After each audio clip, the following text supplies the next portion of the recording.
ካንቫን ብቻ በመጠቀም ገንዘብ መስራት እንደምትችሉ ታውቃላችሁ? ሰላም እንዴት ናችሁ? ዛሬ ካንቫ ምን እንደሆነ ብቻ አይደለም በካንቫ ምን መስራት ትችላላችሁ እናም እንዴት ስራ ማግኘት እንደምትችሉ የካንቫ አሰራር ነው ማሳያችሁ። ካንቫ ምንድነው? ካንቫ ማለት ኦንላይን ግራፊክ ዲዛይን ነው። በስልክም በላፕቶፕም ልንሰራበት እንችላለን። ልክ እንደ ፎቶሾፕ በጣም ከባድ አይደለም። ጀስት ድራግ ኤንድ ድሮፕ ማድረግ ብቻ ነው። በካንቫ ምን አይነት ስራዎች ልንሰራ እንችላለን? ዩቲዩብ ተምኔል፣ ሎጎ፣ ፍሌየር፣ ቢዝነስ ካርዶች፣ ሲቪ እና ኢንስታግራም ፖስቶች መስራት እንችላለን። ስራ ለማግኘትስ ምን ማድረግ አለባችሁ? እንድትማሩ ቶሎ እንድትለምዱስ ምን ማድረግ አለባችሁ? መጀመሪያ በየቀኑ አንድ ዲዛይን ስሩ። ሁለተኛ ደግሞ የራሳችሁ የሆነ የቲክቶክ እና የኢንስታግራም ፔጅ ከፍታችሁ በየቀኑ ፖስት አድርጉ። ስራዎቻችሁን ፖስት አድርጉ። ከዛ ቀጥሎ ደግሞ ክላይንት ፈልጉ።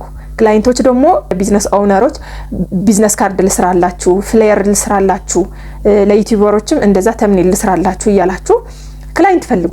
ከዛ በነፃ አንድ ስራ ብቻ ስሩላችሁ። አሪፍ የሆነ ፕሮፌሽናል አድርጋችሁ ከዛ ቀጥሎ በክፍያ ማድረግ